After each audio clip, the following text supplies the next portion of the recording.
নমস্কাৰ জেএসচিৰ সংবাদ পৰিক্ৰমালৈ আপোনাক স্বাগতম জনাইছো ষ্টুডিঅত মই জয়শ্ৰী মেধি প্ৰথমে চাওঁহক আজিৰ সংবাদ শিৰোনাম তামিলনাডুত আবদ্ধ অসমৰ ৫১ জন শ্ৰমিক গৃহভূমিলৈ উভতাই অনাৰ বাবে ৰাজ্য চৰকাৰক কাটৰ অনুৰোধ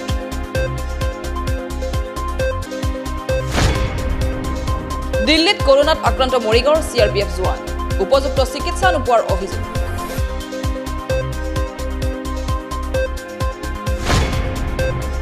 লকডাউনৰ সুযোগ লৈছে একাংশ শুকান মাছ ব্যৱসায়ীয়ে অত্যাৱশ্যকীয় সামগ্ৰীৰ ফলক লগাই শুকান মাছ সৰবৰাহৰ চেষ্টা জাগিৰোডত একাংশ লোকৰ লকডাউন উলংঘা কঠোৰ হৈছে আৰক্ষী প্ৰশাসন এতিয়া চাওঁহক বাতৰি বিস্তৃত ৰূপত মৰিগাঁও জিলাৰ ৬জন কোভিড সংক্ৰমিত ব্যক্তিৰ ভিতৰত আটাইকেইজনে বৰ্তমান সংকটমুক্ত বৰ্তমানৰ অৰেঞ্জ জোনৰ পৰা হয়তো কেইদিনমানৰ পিছত জিলাখনে গ্ৰীণ জোনলৈ গতি কৰিবলৈ সক্ষম হ'ব এই সময়খিনিত জিলাখনৰ অন্যতম ব্যস্ত এলেকা জাগিৰোডৰ সামগ্ৰিক পৰিৱেশ সন্দৰ্ভত যুগুত কৰা জেএসচি সংবাদৰ এক বিশেষ ৰিপৰ্ট চাওঁহক লাহে লাহে যেন গৃহবন্দী প্ৰতিগৰাকী নাগৰিকেই এতিয়া লকডাউনৰ বাধ্যবাধকতাক স্বীকাৰ কৰি লৈছে ব্যস্ত চহৰখন এতিয়া শান্ত নিজম পৰিছে চহৰখনৰ চুককোণবোৰো সেয়েহে চেপা এক শংকা অনুভৱৰ মাজত দিন কটাইছে নাগৰিকসকলে জাগিৰোডো ইয়াৰ ব্যতিক্ৰম হোৱা নাই আকাশ মাৰ্গৰ পৰা আপোনাৰ চিনাকি চহৰখন এবাৰ আমি দেখুৱাব খুজিছোঁ চাওক কেনে শান্ত সমাহিত এক পৰিৱেশ ব্যস্ততা বুলিবলৈ মাথো ৰাষ্ট্ৰীয় ঘাইপথৰ ওপৰেৰেহে যান বাহনবোৰ চলি থকা দেখা গৈছে দুই এখন ৰেলগাড়ীৰো চলাচল ঘটিছে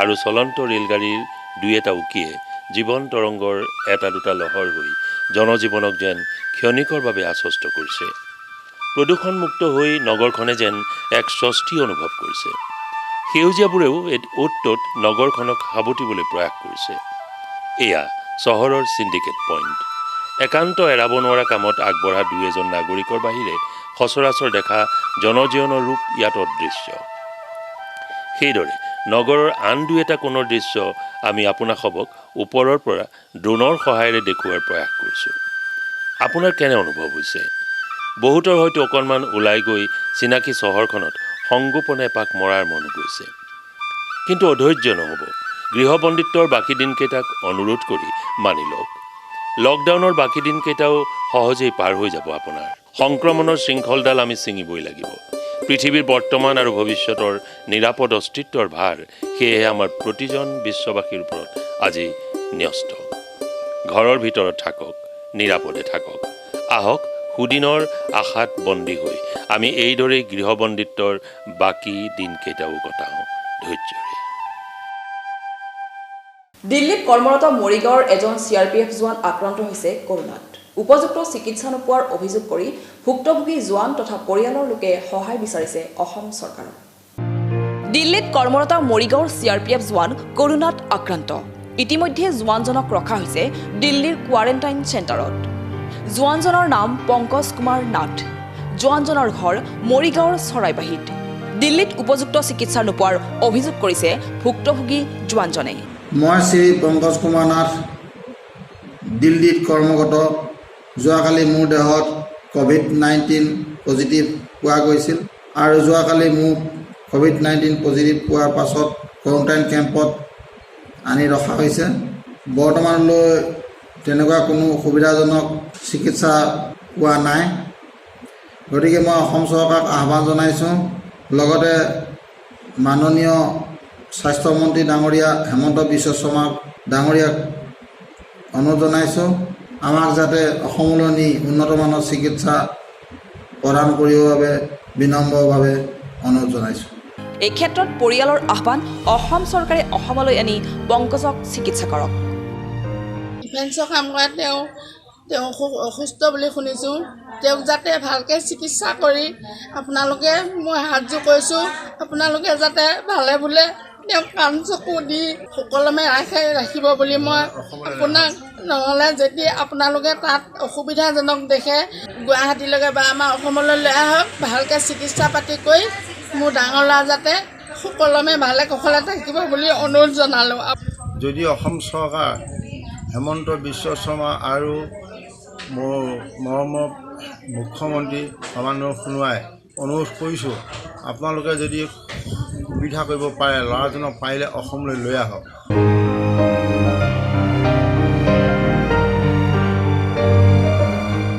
অত্যাৱশ্যকীয় সামগ্ৰীৰ ফলক লগাই জাগিৰোডৰ পৰা শুকান মাছ সৰবৰাহৰ চেষ্টা দুষ্ট চক্ৰৰ।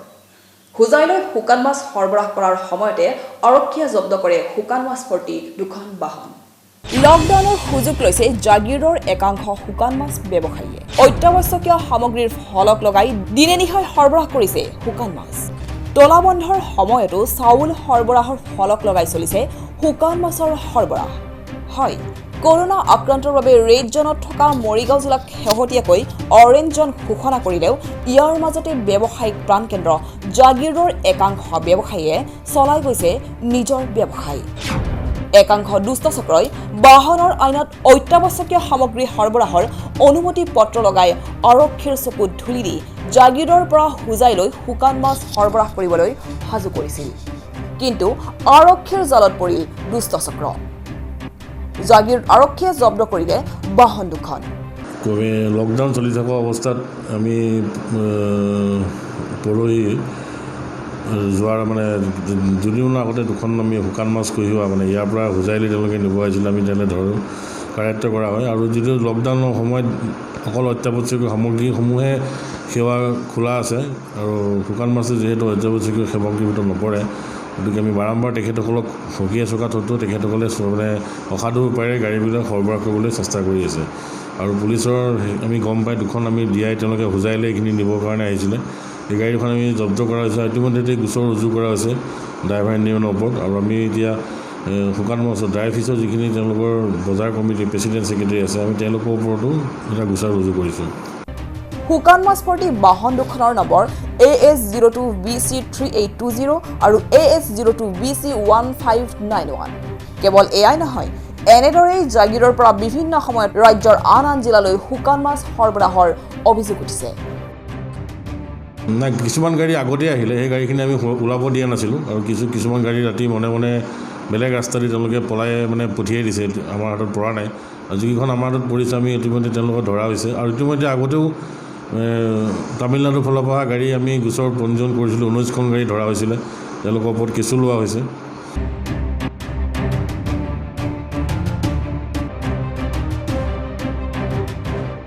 লকডাউনৰ মাজতে পবিতৰাত মৃত্যু প্ৰাপ্তবয়স্ক গড়ৰ পাছত গড়টোৰ মৃতদেহ উদ্ধাৰ কৰে বন বিভাগৰ লোকে। লকডাউনৰ মাজতে শুকুৰবাৰে পবিতৰা অভয়াৰণ্যত গড়ৰ এটা মৃতদেহ উদ্ধাৰ হয়। অভয়াৰণ্যখনৰ বকুলজান বন শিবিৰ এলেকাত উদ্ধাৰ প্ৰাপ্তবয়স্ক মতা গড়ৰ মৃতদেহটো। অক্ষত অৱস্থাত পোৱা গৈছিল গড়টোৰ খৰ্গ। আন গড়ৰ সৈতে হোৱা যুঁজত আঘাতপ্ৰাপ্ত হৈ উক্ত গড়টোৰ মৃত্যু হোৱাৰ সন্দেহ কৰিছে বন বিভাগে। তামিলনাডুত আবদ্ধ হৈছে অসমৰ 51জন শ্ৰমিক। লকডাউনৰ ফলত হাহাকাৰ কৰা শ্ৰমিকসকলে উভতি আহিবলৈ বিচাৰিছে নিজ মাতৃভূমিলৈ। এই ক্ষেত্ৰত কৰ্মহীন শ্ৰমিকসকলে ৰাজ্য চৰকাৰক কাটৰ অনুৰোধ কৰিছে ঘৰলৈ উভতাই অনাৰ বাবে। তামিলনাডুৰ কৃষ্ণগিৰিত আবদ্ধ হৈ আছে অসমৰ 51জন শ্ৰমিক। লকডাউনৰ বাবে কৰ্মহীন হৈ পৰা শ্ৰমিকসকল এতিয়া ঘৰলৈ ঘূৰি আহিব বিচাৰিছে। তামিলনাডুৰ কৃষ্ণগিৰিৰ KJ নামৰ মটৰ গাড়ীৰ যন্ত্ৰ নিৰ্মাণ কৰা ব্যক্তিগত কোম্পানীটোত শ্ৰমিক হিচাপে কাম কৰি আছিল অসমৰ এইসকল লোক। আমি আজি বহুত বিপদত পৰি আছোঁ। আমাৰ স্থায়ী প্ৰশাসন আছে, আমাৰ মুখ্যমন্ত্ৰী সৰ্বানন্দ সোণোৱাল মুখ্যমন্ত্ৰী আৰু আমাৰ হেমন্ত ছাৰ আছে। এতিয়া আমি তামিলনাডু আছোঁ আহি, এতিয়া আমি কোনো কাম চাম নাই, আমি কি কৰিম? এতিয়া আমাক চৰকাৰে অতি সোনকালে নিবৰ কাৰণে আমাক ব্যৱস্থা কৰক।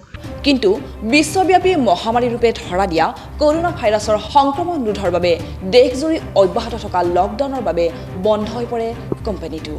ফলত নিজৰ পৰিয়ালক পোহপাল দিয়াৰ বাবে কামৰ সন্ধানত বহিঃ ৰাজ্যলৈ যোৱা শ্ৰমিক কেইজন কৰ্মহীন হৈ পৰে। উপাৰ্জনহীন হৈ পৰা শ্ৰমিকসকল বৰ কষ্টৰে দিন অতিবাহিত কৰিব লগা পৰিস্থিতিৰ সৃষ্টি হয়। সেয়ে অসহায় শ্ৰমিকে স্থানীয় প্ৰশাসন তথা অসমৰ মুখ্যমন্ত্ৰী আৰু বিত্তমন্ত্ৰীক কাটৰ অনুৰোধ জনাইছে তেওঁলোকক ঘৰলৈ ঘূৰাই অনাৰ বাবে। উল্লেখ্য যে মৰিগাঁৱৰ 14জন, নগাঁৱৰ 15জন, শিলচৰৰ 10জন, শিৱসাগৰৰ 7জন, ওদালগুৰিৰ 3জন, গোলাঘাটৰ 1জন আৰু হোজাইৰ 1জন লোকসহ অসমৰ মুঠ 51জন শ্ৰমিক আবদ্ধ হৈ আছে তামিলনাডুত।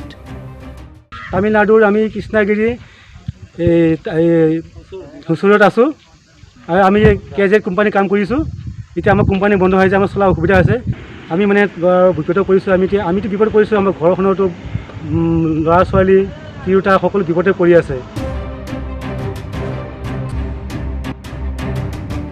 ৰাজ্যত প্ৰধানমন্ত্ৰী কিষাণ সন্মান নিধি আঁচনিৰ নামত ব্যাপক দুৰ্নীতি অনিয়ম সংঘটিত হোৱাৰ অভিযোগ উঠিছে। ৱেবছাইটত উপলব্ধ হোৱা তালিকাৰ নাম দেখি হতচকিত হৈ পৰিছে প্ৰকৃত কৃষকসকল। এই আঁচনিত মৰিগাঁও জিলাত সংঘটিত হৈছে কেলেংকাৰী। ইয়াক লৈ ক্ষুব্ধ কৃষকে উচিত তদন্তৰ দাবী তুলিছে। প্ৰধানমন্ত্ৰী কিষাণ সন্মান নিধি আঁচনিৰ নামত ৰাজ্যৰ প্ৰান্তে প্ৰান্তে সংঘটিত হৈছে ব্যাপক কেলেংকাৰী। ৱেবছাইটত উপলব্ধ হোৱা তালিকাৰ নাম দেখি হতচকিত ৰাইজ। হয়, ৰাজ্যৰ একাংশ জিলাৰ সমান্তৰালকৈ মৰিগাঁও জিলাতো প্ৰধানমন্ত্ৰী কিষাণ সন্মান নিধিৰ হিতাধিকাৰী বাছনি প্ৰক্ৰিয়াত বৃহৎ অনিয়ম সংঘটিত হোৱাৰ গুৰুতৰ অভিযোগ উত্থাপিত হৈছে। 100% খিলঞ্জীয়া বসতি প্ৰধান ৰাজহ গাঁৱৰ তালিকাত নাম অন্তৰ্ভুক্ত হৈছে এটা বিশেষ সম্প্ৰদায়ৰ লোকৰ। জাগিৰোড, জাগিভকত গাঁও আদি এলেকাতো সংঘটিত হৈছে এই কেলেংকাৰী। কিন্তু আমি এতিয়া অসমত দেখিবলৈ পাইছোঁ, বিশেষকৈ অসমৰ লগতে আমাৰ সমগ্ৰ মৰিগাঁও জিলাখনতে এইটো এটা বিৰাট ভয়ংকৰ কেলেংকাৰী হেৰি হৈছে। মই বিশেষকৈ আপোনালোকক ইয়াৰ জৰিয়তে এটা উদাহৰণ দিওঁ। এই আমাৰ জাগিৰোডৰ ইয়াত যিখিনি বেনিফিচিয়াৰী এইখিনি লিষ্ট ভৰাইছে, ইয়াৰ প্ৰায় 60% ভুৱা। যিবিলাক মানুহৰ নেকি একঠা ডেৰ কঠা মাটি কিনি পেলাই ঘৰ লৈ আছে, তেখেতসকলৰ নামো ইয়াত ভৰ্তি সন্নিৱিষ্ট হোৱা দেখিবলৈ পাইছোঁ। ইয়াৰ নহয়, আপোনাৰ যিখিনি খিলঞ্জীয়া মানুহ ইয়াত এইখন লিষ্টত কিমানজনে পাইছে। মই মুকলিবৰীয়া জিলা কৃষি বিষয়াক মই প্ৰত্যাহ্বান জনাইছোঁ যে আপুনি আহক, এইখিনি লিষ্টৰ বেনিফিচিয়াৰী লিষ্টখিনি আমাক চিনাক্তকৰণ কৰি দিয়ক, আমি এই লিষ্টৰ মতে মানুহখিনি গোটাওঁ, আপুনি সেইখিনি প্ৰকৃত খেতিয়ক হয় নহয় তাৰ প্ৰত্যাহ্বান জনাইছোঁ। উল্লেখযোগ্য যে জিলাখনৰ জাগিৰোড সমষ্টিৰ অন্তৰ্গত অধিকাংশ পঞ্চায়ততে প্ৰধানমন্ত্ৰী কিষাণ সন্মান নিধি আঁচনিৰ নামত অনিয়ম সংঘটিত হোৱাৰ তথ্য পোহৰলৈ আহিছে। এয়া বাগজা পঞ্চায়তৰ নতুন বঙালবৰী গাঁৱৰ কৃষক। এই কৃষকসকলৰ মুখেৰে শুনক এই আঁচনিৰ নামত হোৱা কেলেংকাৰীৰ কথা। আমি এতিয়া আছোঁ আমাৰ বাগজা পঞ্চায়তৰ অন্তৰ্গত এখন নতুন বঙালবৰী গাঁও। মানে ইয়াত দেখিবলৈ পাইছোঁ যে আমাৰ যিটো প্ৰধানমন্ত্ৰী PM কিষাণ সন্মান নিধি যিটো যোজনা, তাতে এই আমাৰ নতুন বঙালবৰী গাঁৱত এই যিসকল হিতাধিকাৰী, তাতে এনেকুৱা কিছুমান ভয়ংকৰ মানুহৰ নাম সোমাইছে, যিসকল মানুহ আমাৰ গাঁৱৰ কোনো তেখেত মানে বাসিন্দাই নহয়। তেওঁলোক ক'ৰ পৰা মানে ভোটৰ কাকতি ফৰিং পৰা আদি পৰিলে আমি মানে আচৰিত পাইছোঁ। তাতে মই কেইটামান নাম আপোনালোকক গাই দিব বিচাৰিছোঁ।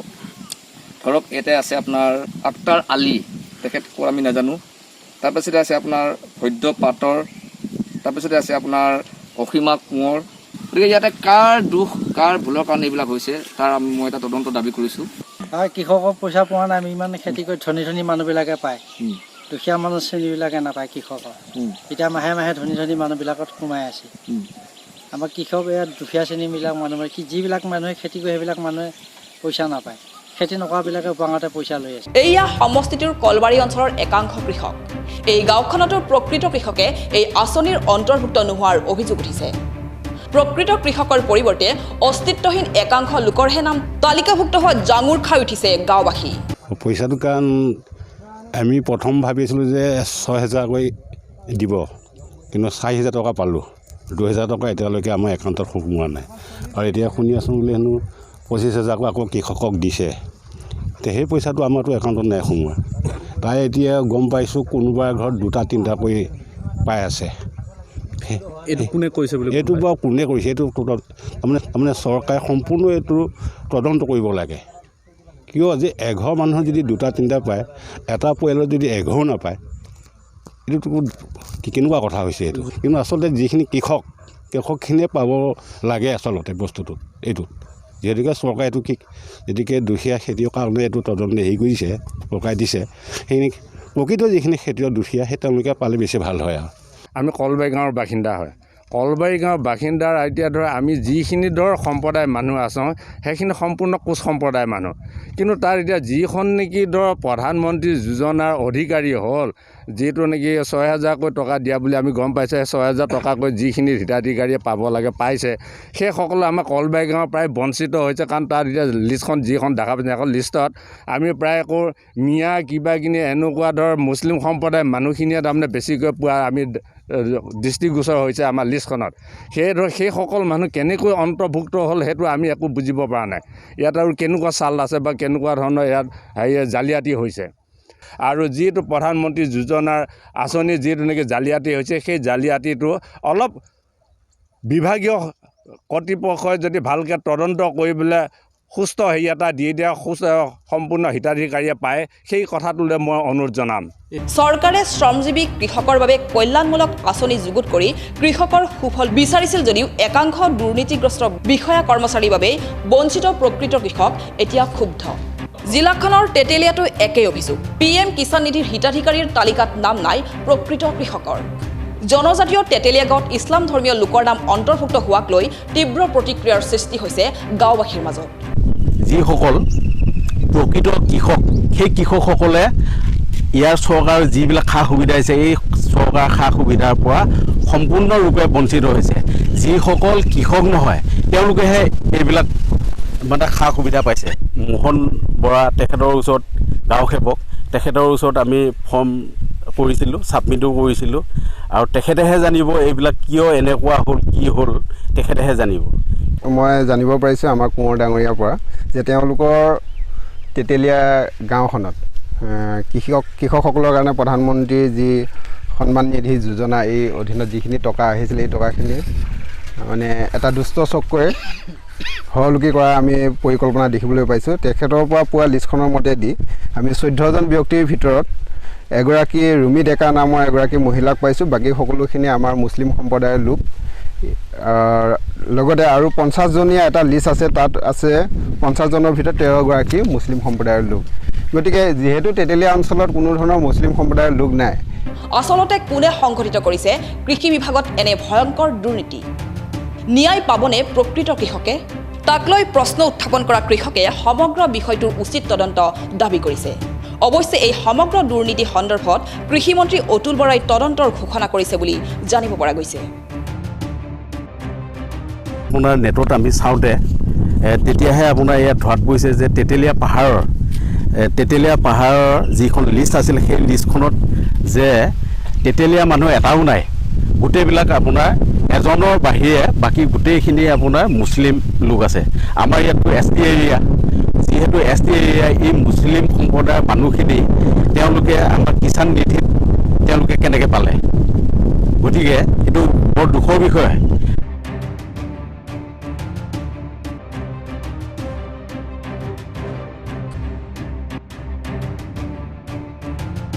প্ৰতি বছৰে পৰ্যাপ্ত পৰিমাণৰ বড়ো ধান উৎপাদন হোৱা মৰিগাঁও জিলাত ভিন্ন প্ৰান্তত এতিয়া পকিবলৈ ধৰিছে ধান, পিছে চপাবলৈ নাই শ্ৰমিক বনোৱা।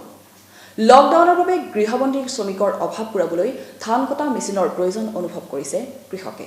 মৰিগাঁৱত পকা ধান কাটিবলৈ শ্ৰমিক বিচাৰি কৃষকৰ হাহাকাৰ। দেশত অব্যাহত থকা লকডাউনৰ ফলত কৃষকসকল যে বৃহৎ লোকচানৰ সন্মুখীন হৈছে, সেয়া বহলাই কোৱা নিষ্প্ৰয়োজন। কোনোৱে খেতি কৰি ফচল বিক্ৰী কৰিব পৰা নাই, আন কোনোৱে খেতি চপাবৰ বাবে চিন্তিত হৈ পৰিছে। কৃষি উৎপাদনৰ ক্ষেত্ৰত আগৰণুৱা মৰিগাঁও জিলাখনৰো বড়ো ধান উৎপাদনৰ ক্ষেত্ৰত উল্লেখযোগ্য ভূমিকা আছে। জিলাখনৰ জাগিৰোড, মায়ং, বহা, গড়মাৰী, মনহা আদি বৃহত্তৰ কৃষিভূমিত বিগত বৰ্ষৰ দৰে এইবেলিও কৰা হৈছে বড়ো ধানৰ খেতি। অধিক কষ্টৰে কৰা হাজাৰ হাজাৰ বিঘা বড়ো ধানৰ খেতি এতিয়া চপোৱাৰ সময়। ইতিমধ্যেই ধান পকিবলৈ ধৰিছে। পকিবলৈ ধৰা এই বড়ো ধান চপোৱাৰ ক্ষেত্ৰত এতিয়া চিন্তিত হৈ পৰিছে কৃষকসকল, কিয়নো বৃহৎ পৰিমাণৰ এই পকা ধান চপাবলৈ প্ৰয়োজন হয় শ শ শ্ৰমিকৰ। কিন্তু এতিয়া লকডাউন, ফলত গৃহবন্দী সকলো। এনে প্ৰেক্ষাপটত পকিবলৈ ধৰা ধানসমূহ চপাবলৈ নাই পৰ্যাপ্ত শ্ৰমিক। পূৰ্বতে এই শ্ৰমিকসমূহ আহিছিল বৰপেটা, নলবাৰী, বাক্সা, দৰং আদি জিলাসমূহৰ পৰা। এই সময়ছোৱাত যদি শ্ৰমিক পোৱা নাযায়, তেনেহ'লে বড়ো ধান চপোৱাৰ ক্ষেত্ৰত ভীষণ সমস্যাৰ সন্মুখীন হ'ব কৃষকসকল। এই ক্ষেত্ৰত কৃষকসকলক সকাহ দিবৰ বাবে প্ৰয়োজন অনুসাৰে ধান কটা মেচিনৰ ব্যৱস্থা কৰিবলৈ মৰিগাঁও জিলা প্ৰশাসনক আহ্বান জনাইছে এইদৰে। এতিয়া আমাৰ মৰিগাঁও জিলাত বড়ো ধান কটা সময় হৈছে, মথাউৰি উন্মুক্ত হৈ আছে। আন অন্য বছৰত আমাৰ দৰং বৰপেটা আদি জিলাৰ পৰা শ মানুহ ধান কাটিবলৈ আহে। এতিয়া লকডাউনৰ পৰিপ্ৰেক্ষিতত বা আৰু কিছু কাৰণত সেইসকল লোক আহিবলৈ নোৱাৰে।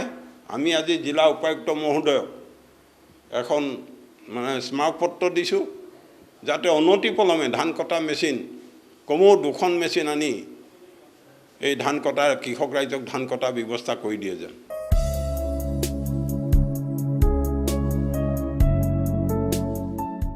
এতিয়া চাওঁ আহক সংক্ষিপ্ত ৰূপত কেইটামান বাতৰি।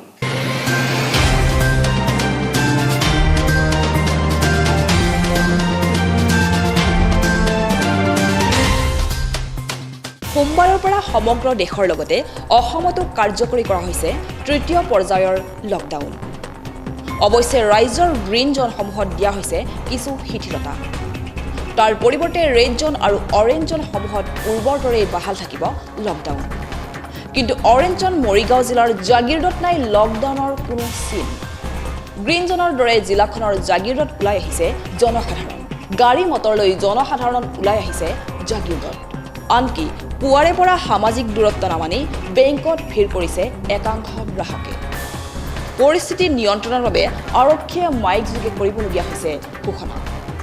17/5/2020 তাৰিখলৈ ৩য় পৰ্যায়ৰ লকডাউন জাৰি কৰিছে। এই নীতি নিৰ্দেশনাসমূহ আপোনালোকক মানি চলিবৰ বাবে মৰিগাঁও জিলা প্ৰশাসনৰ তৰফৰ পৰা বিশেষভাৱে অনুৰোধ জনালোঁ। ইফালে জাগিৰোডৰ শ্ৰম পৰিদৰ্শকৰ কাৰ্যালয়তো দেখা গৈছে অভাৱনীয় পৰিৱেশ। শ্ৰমিকৰ প্ৰপত্ৰ জমা দিয়াৰ বাবে কাৰ্যালয় চৌহদত ভিৰ কৰিছে একাংশ লোকে। আনহাতে ইয়াৰ সুযোগ লৈছে একাংশ দালালে।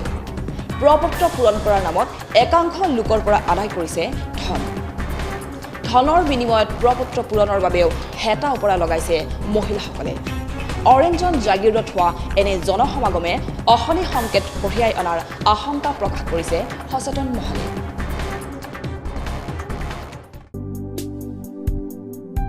লকডাউনৰ এই সময়ছোৱাত CRPFৰ 128 বেটেলিয়নৰ তৰফৰ পৰা ডিমৰীয়াৰ মালৈবাৰীৰ শ্বহীদ অপূৰ্ব ডেকাৰ গৃহত শুকুৰবাৰে উপস্থিত হয় কমাণ্ডেণ্ট সুৰজিৎ সিং অত্ৰী।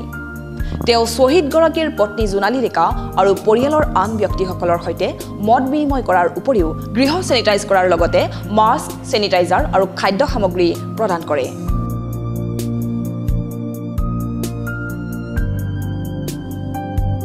शहीद वीर लेट सिपाही अपूर्वा डेका जो मल्यावारी विलेज का रहने वाला है और 205 कोबरा में था और वो शहीद हो गए थे। और हम लोग आज उनको स्पेशली मिलने आए हैं। ये जो कोरोना वायरस जो फैला हुआ है पूरे वर्ल्ड में, पूरे इंडिया में और असम में भी, और छोटी एक मदद लेके इनके पास आए थे, मिलने आए थे बेसिकली हम लोग। और साथ में हमने प्रयास किया भी कुछ थोड़े सैनिटाइज़र दिए हैं, कुछ साबुन हैं, कुछ राशन दिया कुछ इनको, और मास्क का वितरण किया है, और साथ में इनका हालचाल पता करने आए हैं। এই কাৰ্যসূচীত তেওঁক সহযোগিতা আগবঢ়াই এছিষ্টেণ্ট কমাণ্ডেণ্ট নবীন কুমাৰ ঝা, 128 নং বেটেলিয়নৰ নিৰীক্ষক কোম্পানী কমাণ্ডাৰ কমক আহমেদৰ লগতে অন্যান্য জোৱানসকলে।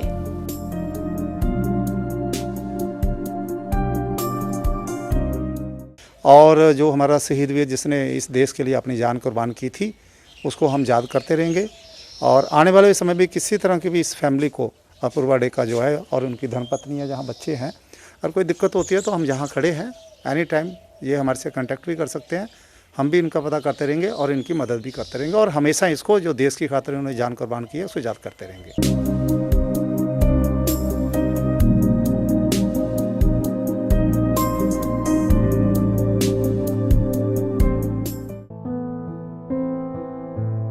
ৰবিবাৰে মালৈবাৰীত উপস্থিত হয় কৃষিমন্ত্ৰী অতুল বৰা। ধান চপোৱাৰ সন্দৰ্ভত মালৈবাৰীৰ কৃষকে সন্মুখীন হোৱা সমস্যাৰ বুজ ল'বলৈ কৃষকৰ মাজত উপস্থিত হয় কৃষিমন্ত্ৰীগৰাকী।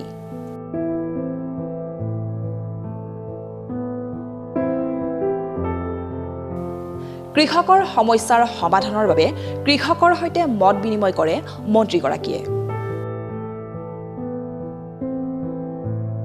উল্লেখ্য যে বৃহত্তৰ মালৈবাৰী অঞ্চলত প্ৰায় 20,000 বিঘা কৃষিভূমিত প্ৰতি বছৰে বুজন সংখ্যক ধান উৎপাদন হয় আৰু এই ধানসমূহ চপাবৰ বাবে অসমৰ বিভিন্ন প্ৰান্তৰ বনোৱা গাঁওখনলৈ আহে।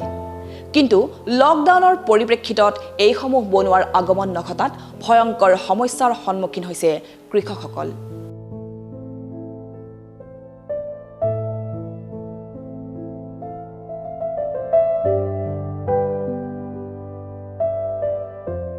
মৰিগাঁও জিলা ছাত্ৰ সন্থা, জাগিৰোড আঞ্চলিক ছাত্ৰ সন্থা আৰু অসম উন্নতি সভাৰ উদ্যোগত জাগিৰোড আৰু নগাঁও কাগজ কলত দুখীয়া তথা শ্ৰমিক পৰিয়ালৰ মাজত খাদ্য সামগ্ৰী বিতৰণ।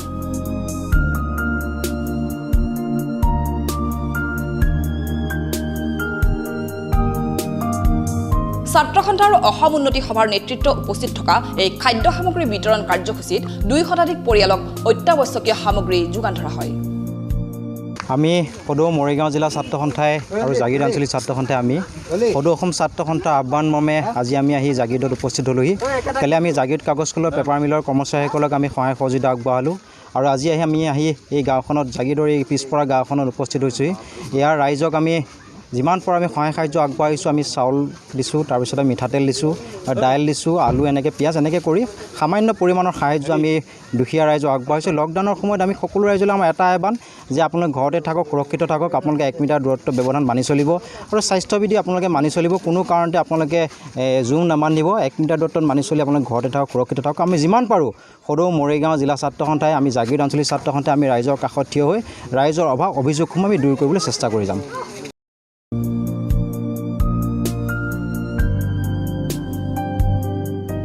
আজিৰ সংবাদ পৰিক্ৰমা ইমানতে সামৰিছোঁ। জাগিৰোড, মৰিগাঁও আৰু ইয়াৰ কাষৰীয়া বিভিন্ন অঞ্চলৰ বাতৰিলৈ আমি আপোনালোকৰ মাজলৈ আহোঁ প্ৰতি বুধবাৰে সন্ধিয়া আৰু বৃহস্পতিবাৰে পুৱা। গতিকে চাবলৈ নাপাহৰিব আপোনালোকৰ প্ৰিয় অনুষ্ঠান JCCৰ সংবাদ পৰিক্ৰমা। ধন্যবাদ।